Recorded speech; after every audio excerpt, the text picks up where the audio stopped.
Bienvenue dans le Book Club de France Culture. Le vendredi, un invité nous recommande et discute avec vous d'un grand classique, d'un livre, d'un auteur, d'un héros qui a compté pour lui. Aujourd'hui, notre invité est Mathieu Sapin. Après avoir suivi Sardine dans l'espace, marché 5 années dans les pattes de Depardieu, il a aussi observé des candidats en campagne, s'est infiltré à l'Élysée, de Hollande jusqu'à Macron, dans campagne présidentielle, dans le château, puis comédie française. Apparaître prochainement 3 bandes dessinées. Lombric, ce sera en octobre chez Métamorphose avec Patrick Pion au dessin. Le Sphincter de Moscou avec Johan Sfar, son complice au scénario. En novembre, 3e volet de la série Le Ministère Secret. Et puis une réadaptation, revisitation de Pas de baiser pour maman de Ungerer.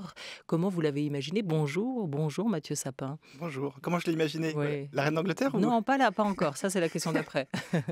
Pas de baiser pour maman. Ah, Pas de baiser pour maman. Oui, c'est un conte, un récit, un petit roman de Tommy Ungerer que ma maman me lisait quand j'étais petit, qui m'avait beaucoup marqué, qui est un peu à rebrousse-poil de toute la littérature jeunesse parce que c'est très irrévérencieux et c'est en noir et blanc. Et puis voilà, j'ai eu cette idée de l'adapter en BD, qui est une idée un peu bizarre, mais pour laquelle j'ai pris beaucoup de plaisir. Donc bon, on verra si ça plaît aux lecteurs. Tommy Ungerer qui nous a tous beaucoup accompagnés, des générations d'enfants encore aujourd'hui, avec ses livres pour enfants plus sombres pour certains, mais toujours aussi très singuliers sur le dessin. À vos côtés, le dessinateur Olivier Schwartz, il est resté avec nous, discuter avec vous notamment Mathieu Sapin, invité de la première partie de Bienvenue au Club à l'occasion de la sortie du 56e volume de la série Spirou chez Dupuis, qu'il a illustré. Le titre de ce nouvel opus, La mort de Spirou, voilà, ça sort, ça paraît presque aujourd'hui, alors qu'on vient d'apprendre la mort de la reine Elisabeth II, son décès. Comment vous la dessinez ou vous la dessineriez aujourd'hui? Je crois que les croquis, les dessins sont en cours. Est-ce que vous voulez qu'on glane un tout petit peu de temps jusqu'à la fin de l'émission, ou vous pouvez déjà nous montrer éventuellement Mathieu Sapin?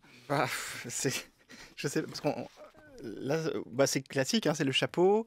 Alors, elle est belle et bien vivante, elle est debout. Les corgis, c'est ça, les chiens, c'est des corgis. Hein. J'en ai que 2, je crois qu'il y en a 3 habituellement.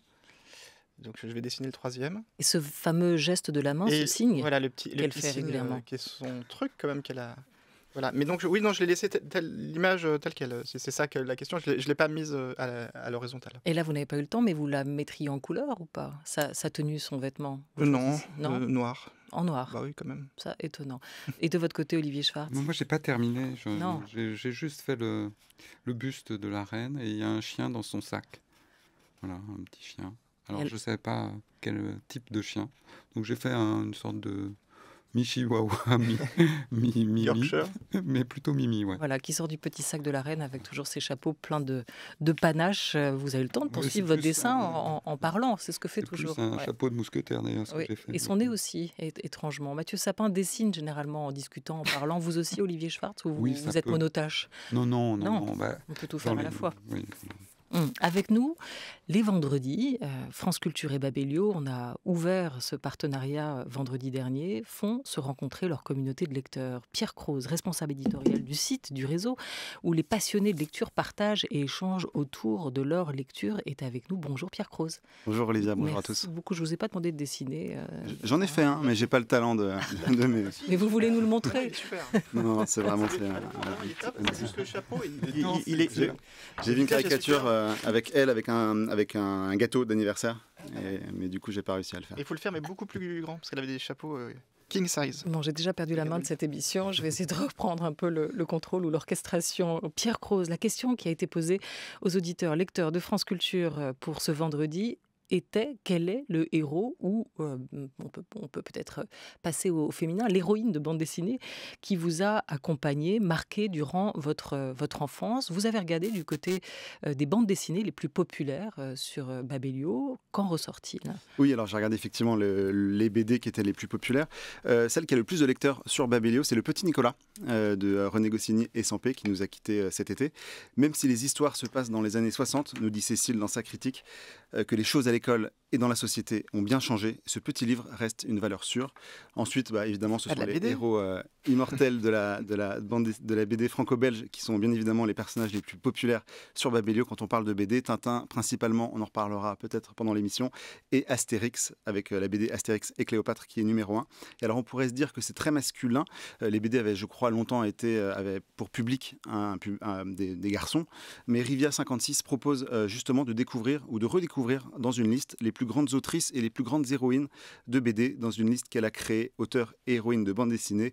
On y retrouve Mafalda, Yoko Tsuno, Adèle Blanc-Sec, mais aussi des personnages peut-être plus récents comme Joséphine de Pénélope Bagieux.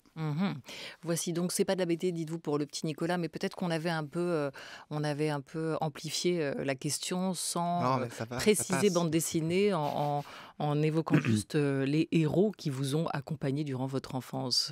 Voilà pour la réponse des lecteurs de Babelio, qui rejoint en partie celle des auditeurs lecteurs de France Culture. À la question du jour, donc, quel est le héros qui vous a accompagné? Vous, qu'avez-vous répondu? Qu'avez-vous choisi, Mathieu Sapin? Alors moi j'ai hésité entre Torgal et Gaston Lagaffe, sont deux héros assez distincts finalement, mais je mettrai en premier Gaston Lagaffe parce que c'était un héros que j'aimais beaucoup enfant, mais qui était assez bizarre parce qu'il n'y avait pas d'équivalent. C'est un anti-héros en fait. Et puis il m'est d'autant plus cher que je l'ai redécouvert à l'occasion du confinement. C'était le truc que donc j'étais pendant un mois dans une maison comme plein de gens enfermés, et je suis retombé sur ma collection de Gaston, de collection d'enfance, et c'était mon plaisir pendant le confinement, c'était de lire tous les soirs Gaston, et je riais de gags que j'avais déjà lus 50 fois, mais ça marche toujours. Et il y a quelque chose, je trouve, complètement à rebrousse-poil de l'ère du temps, parce que ça va à l'encontre de l'efficacité, c'est pas aseptisé, lui il est à l'encontre de cette marche du temps rapide, et je trouve que ça vieillit d'autant mieux. Voilà. En fait, ce n'est pas un héros sans qualité, comme on l'a peut-être trop souvent présenté à vos yeux, Mathieu Sapin. La paresse est une qualité, surtout par les temps qui courent. Oui, la paresse, en tout cas le temps la capacité à prendre le temps de faire les choses, pas comme selon le mode d'emploi, mais de façon beaucoup plus bizarroïde, plus spontanée. Et puis il y a une certaine jubilation. On sent que pour Franquin, parce qu'on n'a pas cité, mais c'est Franquin, donc l'auteur, c'était un défouloir. Ce Gaston Lagaffe, et qui fait tout s'effondrer. Enfin, il combat l'ordre, en fait. C'est un espèce d'anarchiste soft. Oui, on a parlé aussi de son côté très beatnik, qui correspond aussi à sa décennie de naissance, en tout cas les années dans lesquelles il a pu grandir plutôt par la suite, parce qu'il est créé en 57 par Franquin, ce cher Gaston. Il est né dans le journal Spirou, on retrouve la filiation avec le jeune héros qui était au cœur de la première partie de notre discussion dans Bienvenue au Club. C'est le anti-héros par excellence, mais qui continue aujourd'hui encore à avoir une bonne cote de popularité. Il faut le lire, il faut le relire éventuellement. C'est le grand classique, en tout cas, Mathieu Sapin, que vous nous recommandez aujourd'hui. Côté Babelio, il a la cote ou pas? Oui, alors les BD, les albums de Gaston sont les plus populaires de Franquin sur le site. Ils sont tous à peu près au même niveau en termes de nombre de critiques et de lecteurs. Et alors effectivement, ce que vous dites sur le côté presque, c'est un rebelle en fait pour une lectrice, Jamique, dans sa critique, elle dit c'est un personnage les plus emblématiques de la bande dessinée, un vrai rebelle sous ses airs nonchalants, un rebelle qui s'ignore, un grand rêveur, un héros de la liberté, toujours formidable, toujours aussi drôle 50 ans après. Et alors ce qui est intéressant, c'est qu'on pourrait se demander ce que c'est un lecteur aujourd'hui qui découvre Gaston apprécierait autant que les lecteurs il y a quelques années. C'est le cas pour Muriel T sur Babelio. Je ne connaissais de Gaston que son nom et sa frimousse. Je n'avais jamais été tenté par la lecture d'un album. Et bien comme il n'est jamais trop tard pour bien faire, voilà, c'est fait. Je ne le regrette pas. Gaston, c'est plein d'humour, de gags et d'inventivité. J'ai beaucoup ri et j'ai passé un très agréable moment avec lui, si bien que je me suis procuré les albums 2 et 3, à lire absolument qu'à des primes ou de mauvais temps. Donc ça marche toujours. Ouais. Voilà, on ne sait pas quel âge a cette actrice dont vous parlez. Est-ce qu'elle redécouvre un personnage, une sorte de Madeleine de l'époque ou pas? Pourquoi relire Lagaffe éventuellement aujourd'hui? Vous faites le choix avec Spirou, aussi Olivier Schwartz, de conjuguer les aventures de ce héros de la bande dessinée au présent. Mm. Gaston Lagaffe fait une apparition d'ailleurs Mm. dans la mort de Spirou. Il est cité. Il est cité. Est-ce qu'il a encore des choses à nous dire aujourd'hui, Gaston Lagaffe, pour vous? Alors, je ne suis pas tout à fait d'accord ni avec Mathieu, ni avec les lecteurs que vous citez. Moi, pour moi, Gaston, ça a quand même vieilli. Je trouve que j'ai plus de mal à... Bon, bien sûr, j'ai été primo-lecteur à un moment et j'ai adoré ça et j'ai ri vraiment. Mais à les relire aujourd'hui, je ne ris plus, je ris moins. Enfin. Sauf sur certains gags, sur certains gags, bien sûr. Mais je trouve qu'il y a quand même des choses qui sont plus datées. Et puis, je suis dessinateur. Et le trait me plaît moins que celui que Franquin utilisait pour ses Spirou, surtout les 15 premiers peut-être. Quelle différence de trait? Eh bien, justement, on va retomber sur mes héros à moi. Le trait de Franquin a changé énormément, hein. C'est un des dessinateurs qui est très caméléon, je ne sais pas comment on peut décrire ça. Il est parti d'une influence disneyenne. Avec Maurice, il dessinait des personnages un peu tout mous, tout informes et tout. Et puis petit à petit, quand il a repris le personnage de Spirou et s'y a intéressé d'une façon plus profonde, il a introduit la ligne claire d'Hergé dans son travail.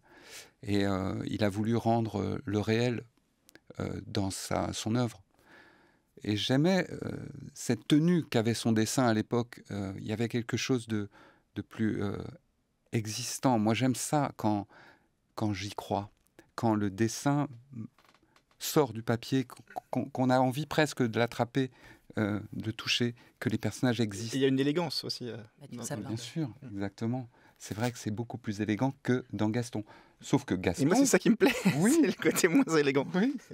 Mais c'est heureusement qu'il y a des dessinateurs différents et nous sommes excessivement différents. C'est pourquoi, quand j'ai appris que c'était Mathieu que j'allais Mathieu Sapin, rencontrer aujourd'hui, et j'en suis ravi quand même, hein, j'étais ravi quand même, mais je me disais, mais quel gap! Le gap étant le fossé. Hein. Quelle différence entre vous deux. Mathieu Sapin, sur cette critique totalement subjective et personnelle d'Olivier Schwartz, et vous le dites l'un et l'autre, de toute façon, on s'identifie en fonction de nos goûts, de nos parcours aussi, plus ou moins à certains héros. Mais vous comprenez ce que veut dire je comprends Olivier complètement. Schwartz. Je comprends complètement ce que dit Olivier. Et c'est vrai qu'il y a dans les années Spirou de Franquin une espèce de summum d'élégance, de traits, de composition de pages, et qui sont presque des monuments. Et moi, ce que j'aime bien dans Gaston, c'est le côté un peu, justement, pas de côté, plus lâché, parce que je pense qu'il faisait ça, enfin, si je ne dis pas de bêtises, justement, un peu pour se détendre par rapport à Spirou, qui lui demandait beaucoup de... Oui, ce qui est hallucinant, c'est que... Mais c'est un dessinateur extrêmement prolifique. À l'époque, son hobby, c'était la bande dessinée. Tu dis, c'est un pas de côté, mais c'est encore de la bande dessinée. Et ce qui est super, c'est que Gaston, donc aujourd'hui, c'est quand même... des volumes énormes de ventes, etc. Mais à l'époque, pour lui, c'était un truc dans les pages, c'était du bonus, quoi. C'était pas, il voyait pas ça du tout comme une espèce de partie importante de son œuvre, quoi. Oui, à tel point qu'il a confié une grande partie des dessins et de l'ancrage à JDM, son assistant. Et d'ailleurs, il y a ce côté malhabile des premiers gags qui ont d'ailleurs été mis sous le tapis par l'éditeur parce que finalement l'ordre des pages, on y retrouve pas ces petits, c'est confus. Maintenant, peut-être aujourd'hui, ils arrivent à faire quelque chose plein de d'éditions chronologique, mais ça a été un vrai bazar. Au sein même des albums, il fallait regarder la numérotation des planches pour savoir à peu près à quelle période on en était. Mais moi, j'aime assez quand même le travail avec JDM, qui est justement plus figé, plus dépouillé. Des gags et des gaffes avec Gaston, c'est le choix de Mathieu Sapin aujourd'hui pour ce grand classique de la bande dessinée, ce héros qui vous a marqué, que vous avez retenu pour ce book club du vendredi. Alors on ne va pas rejouer la guerre des personnages, des héros, etc. Mais le choix était quand même assez large et vous avez, choisi, Olivier Schwartz, de votre côté, un autre héros de bande dessinée. C'est pas Franquin cette fois-ci, c'est Hergé et c'est Tintin. C'est ça, c'est Jean-Sébastien Bach, quoi. En fait. C'est-à-dire qu'en fait, j'ai choisi Tintin parce qu'il fallait répondre rapidement. Et, bon, le premier nom qui m'est venu, c'est Tintin. Et c'est peut-être Tintin dans le Crabe aux pinces d'or, qui est l'album que j'ai découvert quand j'étais très jeune et qui m'a marqué d'une façon extrêmement profonde. Et que dire de Tintin? On a tout dit, en fait, sur Tintin. J'aime aussi tout ce que Hergé a fait seul, parce que pour moi, la bande dessinée, c'est une affaire de solitude. Et à partir du moment où le studio s'est formé et que les décors ou les voitures ont été faites par d'autres, on était moins dans le véritable dessinateur que j'aimais, et sa sensualité disparaissait un peu. Mathieu Sapin, Tintin. Oui, bah moi, c'est très, très, très banal, mais oui, je suis aussi inconditionnel et, comment dire, marqué à tel point que je me rends compte aujourd'hui de choses qui sont rentrées, comment dire, que j'ai intégrées inconsciemment. Alors, ce que je peux ajouter à ce qu'a dit Olivier, c'est qu'il y a une espèce de génie de la lisibilité. C'est-à-dire que tout est extrêmement lisible. D'ailleurs, il y a beaucoup d'enfants qui ne savent pas lire, mais qui vont lire Tintin parce que, en se concentrant sur les images, et qui se raconte une histoire et qui est peut-être très loin de l'histoire racontée dans l'album. Moi, je me rappelle d'ailleurs que j'avais, comme beaucoup, commencé à lire avec Tintin, et je demandais à mon père qu'est-ce que c'était que ces 3 petits points à la fin de la phrase. Et puis il m'expliquait que c'est marrant, c'est mon père, moi, qui me demandait ce que voulaient dire les 3 petits points. Ah ouais? Non, je rigole. Non, pardon. Qu'est-ce qu'il me raconte? Pas me faire des blagues comme ça. Je suis incapable de traduire l'humour des dessinateurs de bande dessinée. Et donc les 3 petits points de suspension, et il m'explique, oui, c'est parce que la phrase n'est pas terminée. Et donc je croyais qu'il fallait finir la phrase dans l'album, tu vois. Donc vous avez écrit sur tous vos albums de Tintin, ouais, Mathieu Sapin. On m'a expliqué que c'était pas une chose à faire, donc j'ai vite arrêté. Mais en plus, je crois que votre mère était bibliothécaire, ouais, c'est vrai? Ouais. Donc elle ramenait parfois des Tintins à la maison, et vous les Tintins, ils y étaient déjà. Vous les rapportiez avec votre annotations de Mathieu Sapin. Non, les Tintins étaient déjà à la maison, mais elle me rapportait d'autres choses. Ouais. Tintin, quand on parle de Tintin, à chaque fois, la question qu'on pose, et d'ailleurs vous y avez répondu avant, même quand vous la pose, Olivier Schwartz, c'est quel est l'album? Quel album de Tintin, tout particulièrement, vous a emporté, séduit? Quelles aventures? On sait que les plus vendus, c'est Tintin au Congo, Tintin en Amérique, puis le Lotus bleu. Et alors, en tout cas, dans ce qui a pu être recensé, c'est pas forcément le goût, en tout cas, des lecteurs de Babelio qui ont choisi un autre album. Je peux vous proposer une devinette. À votre avis, quel est sur Babelio l'album de Tintin le plus populaire? 4 secondes. C'est pas le Lotus bleu? Non. C'est la deuxième. Le Temple du Soleil. Non. Rackham le Rouge. C'est Tintin au Tibet, avec près de 10 000 lecteurs. Tintin au Tibet et Olivier Schwartz. Oh là là là là, mon Dieu, qu'ils ont mauvais goût, visiblement. Mais si, j'aime tout Hergé, même les Picaro, je vais vous dire que j'aime bien. Mais on perd en... La souplesse, on a perdu Olivier Schwartz. Le scénario est parfait, il n'y a rien à dire. C'est bien dessiné, ça marche très très bien. Mais il n'y a plus, si vous voulez, ça sue plus. Il n'y a plus de vie vraiment. Alors qu'il y en avait. Mais c'est pas lui qui choisit. Oui, si, il y a pardon. Je me fais le porte-voix un truc des lecteurs. Que j'aimerais bien dire quand même. On oppose souvent Franquin et Hergé.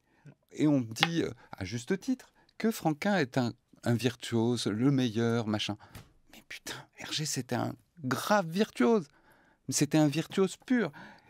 Il allait à une vitesse phénoménale, en plus. Il a une quantité de travail énorme.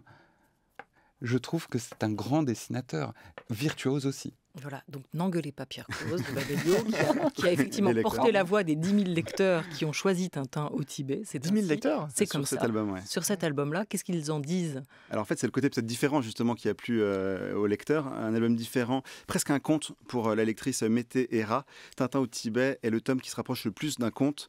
Il nous entraîne à la fois à la découverte d'une nouvelle culture, mais aussi à la poursuite d'un mythe, le Yéti. C'est l'un de mes tomes préférés. il est si captivant que l'on ne peut pas s'empêcher de se demander si le Yéti ne serait pas réel après tout. Et voilà, donc ce caractère différent revient assez souvent dans les critiques. Je peux vous en citer une autre, Andromeda, qui nous dit « Dans cette aventure, il n'y a ni méchant à arrêter, ni trafic en tout genre, ni traque, ni complot ou autre piège à déjouer. C'est une quête plutôt qu'une enquête qui consiste à retrouver et sauver Chang. » Toujours pleine d'humour, grâce au capitaine Haddock.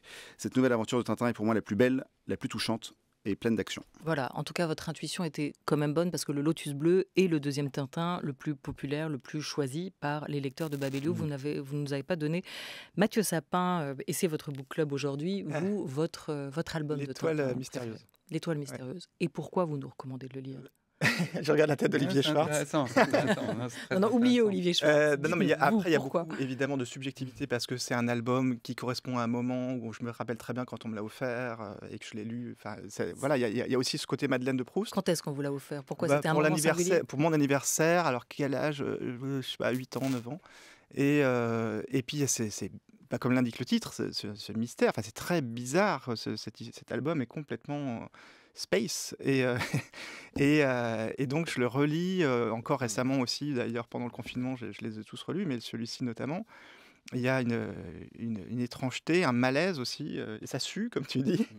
Et voilà, ouais. Et puis en plus, c'est très actuel avec ces réchauffements, là, cette espèce de canicule c'est vrai. effrayante. Bien sûr.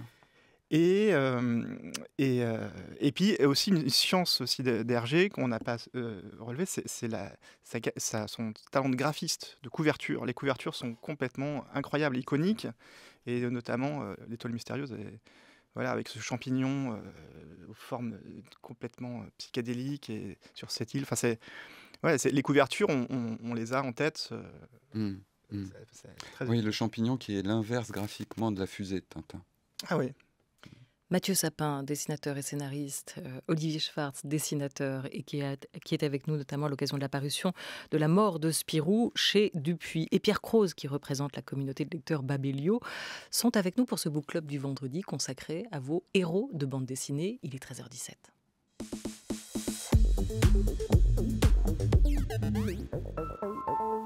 Plus noir. Vous avez le droit aussi à... vous continuez à parler alors que Oui, le micro est ouvert. Non, mais si, mais allez-y. Ah, je savais pas. Vous vouliez dire quelque chose d'important? Non, je croyais que c'était de la musique. Olivier Schwartz, Oui, non, je parle. Oui, pour les deux albums qu'on a choisis, Mathieu et moi, c'est deux albums de guerre, en fait, pratiquement, qui ont été... Alors, est-ce que vos deuxièmes choix vont être plus apaisés, peut-être? Est-ce que vous allez vous tourner vers des héroïnes de la bande dessinée? On vous a laissé une deuxième chance à chacun de nous montrer une autre facette de vos personnalités de lecteurs. Mathieu Sapin, deuxième choix. Vous le disiez, c'est Torgal. Hein? Ouais, donc il n'est pas une fille. Et non, mais c'est vrai que j'aurais dû citer une héroïne. Mais c'est vrai que j'ai un certain âge. Et quand j'étais plus jeune, il y avait moins de personnages féminins qu'aujourd'hui. Même si Adèle Blanc-Sec, c'était une très très bonne idée. Moi, j'étais gros fan d'Adèle Blanc-Sec. Mais j'ai dit Torgal. Et Torgal, pourquoi? Parce que qu'est-ce que je peux dire j'ai l'impression qu'on en parle moins, même si c'est une série qui est toujours en cours avec beaucoup de séries dédoublées, j'ai un peu perdu le fil d'ailleurs, mais c'est une série qui continue à être très très vivante, mais j'adorais ces histoires de Vikings, un peu il y a un côté Game of Thrones aussi, c'est un peu fantastique, et puis il y a un côté réaliste parce que ça se passe supposément dans notre monde, on ne sait pas trop à quelle époque, mais à l'époque des Vikings. Et Torgal, il est vraiment sympa, quoi. C'est le nice guy qui sauve la veuve et l'orphelin. Et on est dans les mythologies scandinaves avec Torgal, mais qui a créé le personnage? Alors, Torgal, c'est Van Hamme et Rosinski, donc Van Hamme au scénario et Rosinski au dessin. Voilà, pour votre... Et c'est chez Le Lombard, et c'était dans Tintin Magazine. Et de votre côté, Olivier Schwartz, deuxième choix?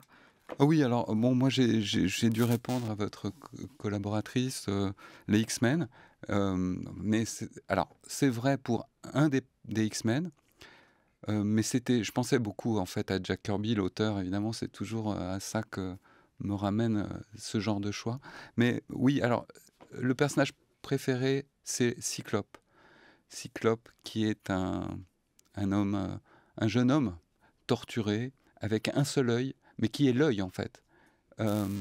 L'œil, pour un dessinateur, c'est important Et il a des problèmes. Alors, ça n'a rien à voir avec Tintin, c'est vraiment des états d'âme. Est-ce que Jean Grey, Strange Girl, m'aime? Est-ce que Angel, qui est un personnage, un super-héros des X-Men aussi, qui est très beau, très riche, ne lui plaît pas plus? Enfin, c'est toute une histoire un peu adolescente et amusante. Un peu comme ça. niaise, peut-être. Oui, oui, complètement. Un peu niaise, mais j'aimais les dessins, les corps, la violence sans doute aussi. C'est l'univers Marvel qui a été depuis repris, Ouais. adapté au cinéma, Pareil. avec trahison ou pas, et qui en tout cas a peuplé votre jeunesse et vos lectures de jeunesse, Olivier Schwartz et Mathieu Sapin. On n'a pas parlé, juste un mot quand même des adaptations ou des reprises, hein. On sait que Franquin n'imaginait pas de Tintin sans Hergé, ni de Lagaffe sans lui. Vous auriez-vous accepté, Mathieu Sapin, de reprendre le personnage de Gaston Lagaffe si on vous l'avait proposé? Vous êtes pour ou contre cette idée Alors, des continuations à la mort du père? alors, il y a cette fameuse polémique concernant Gaston Lagaffe, mais je me permets de vous corriger, je crois que Franquin, justement, n'était pas hostile à la reprise. Si je dis pas de bêtises, il avait même donné une forme d'accord. Et donc la polémique qui fait qu'il y a... Pour l'instant, c'est les ayants droit, hein, qui Voilà. se sont effectivement opposés à la sortie d'un album Ouais, qui existe, sous d'autres crayons, qui a qui été existe, dessiné par Delaf Ouais. et et qui scénarisé devait paraître là à l'automne. Ouais. Voilà. Alors, ma position, c'est toujours compliqué. Non, mais je suis d'autant mal placé que là, je viens de faire cet album Pas de baiser pour maman, donc adapté de Tommy Ungerer, et on lui a pas demandé sa permission puisqu'il n'est plus là. Mais c'est une adaptation plus que la reprise d'un héros et d'une C'est aventure. vraiment une... Oui, Ouais. d'accord, oui, c'est pas, j'ai pas repris un personnage pour en faire autre chose. C'est vraiment... c'est une variation sur un album existant. Pendant que vous réfléchissez, je pose la question peut-être à Ouais. Olivier Voilà. Schwartz, qui a La repris patate Spirou. chaude. Et c'est vrai que Spirou appartient Oui. aussi à son éditeur, on le disait. Est-ce que vous avez néanmoins hésité? Est-ce que cette idée de reprendre et de réadapter, de faire revivre un héros de bande dessinée, Ouais. vous auriez Non. pu faire Tintin, Lagaffe ou autre? Oui, moi j'aurais pu tout faire, le bottin, tout ce que vous voulez. Le problème, c'est que moi je vois la bande dessinée, j'ai une vision un peu hors jeu, quoi. J'ai l'impression que c'est une industrie, et que la reprise de personnages me plaît parce que, déjà, bon, c'est vrai qu'en Europe on a Spirou, qui est quelque chose qui passe de main en main, mais j'ai une dont Franquin n'est pas le créateur, hein, Non, bien sûr. il faut le préciser aussi. Ouais, on l'a dit tout à l'heure. Ah oui, pardon. Dans Pardon. l'émission. Autant Elle pour moi. vient tout à l'heure. Mais oui, les Américains font ça depuis toujours. Et moi, je suis bercé par cette culture comics, et c'est pas gênant du tout. Et d'ailleurs, comme tu dis, Mathieu, comme Spirou, c'est une reprise, et que Franquin, en troisième larron, a donné ses lettres de noblesse à ce personnage, pourquoi pas de nouveau? Ça peut réarriver. Il y a Moi, plein de... Oui, on termine.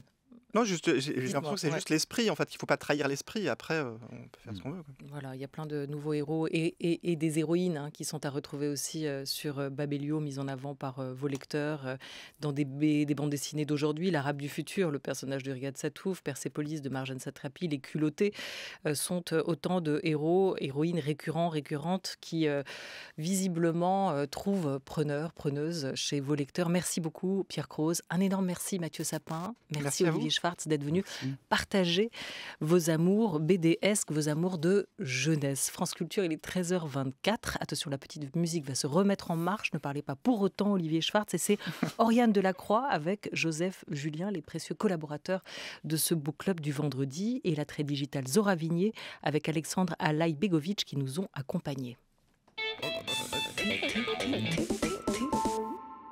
Tout de suite, c'est la première phrase d'un livre raconté comme vous ne l'avez jamais entendu. Ce sont les Incipits de Mathias Hénard, écrivain, producteur sur France Culture. Aujourd'hui, Attraper des lapins.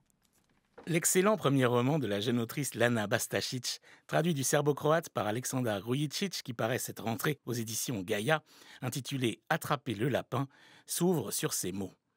Qu'on commence par le début. Sans majuscule, une phrase que l'on attrape en cours de route, une proposition subordonnée sans principale, comme on sauterait dans un train en marche. Qu'on commence par le début. On a quelqu'un, puis on ne l'a plus. Voilà à peu près toute l'histoire. Le lecteur sent qu'il a raté quelque chose, qu'il plonge tout entier dans le grand bain, sans commencer par se tremper les orteils ou se tapoter la nuque. Plouf. Attraper le lapin, c'est essayer de suivre la narratrice Sarah dans un voyage enténébré entre Dublin et Vienne. Un voyage vers la malle au trésor de guerre de l'Europe, la Bosnie et son passé chargé. Qu'on commence par le début. Le mot début rappelle d'ailleurs un autre incipit célèbre de la littérature française.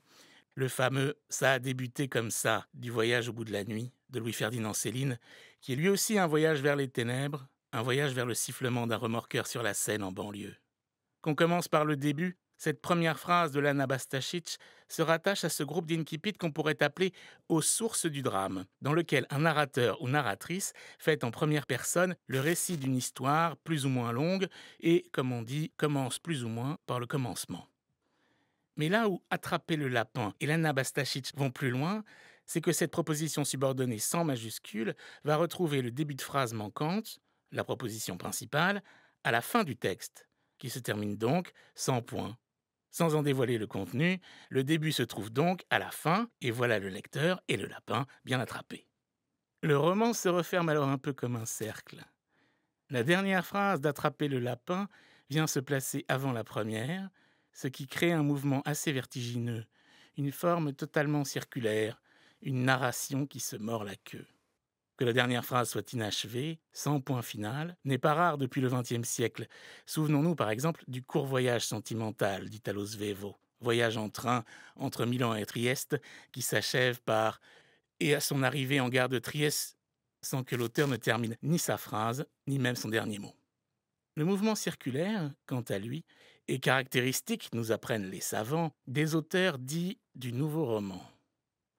La jalousie d'Alain Robbe-Grillet ou La route des Flandres de Claude Simon commencent là où ils se terminent, respectivement par une ombre sur un dallage de terrasse ou un officier marchant dans la boue sur une route.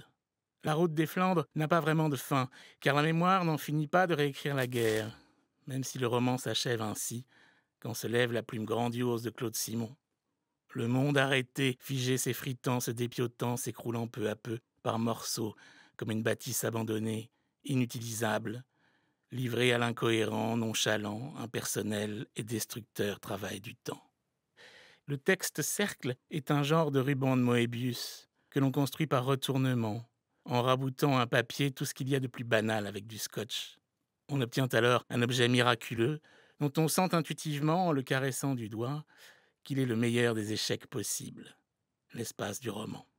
Les incipits de Mathias Hénard à retrouver sur radiofrance.fr ou en nous rejoignant sur le fil des podcasts de Bienvenue au Club. Vos dessins, la reine d'Angleterre, tels que vous l'imaginez à cet instant T, à cet instant-là, sont à retrouver en suivant le hashtag Book Club Culture sur Instagram et sur Twitter. On va les mettre en ligne. Merci à tous les deux pour cette proposition. Lundi, je vous retrouve pour une nouvelle semaine de Bienvenue au Club avec Sébastien Thème et le comédien Kadmerad dans la première partie de Bienvenue au Club et un retour aux sources algériennes dans un film citoyen d'honneur en salle prochainement. 12h50, le Book Club avec Mirwais et Laurent Godet. Ils signent 2 romans d'anticipation dans cette rentrée. Ils nous diront pourquoi.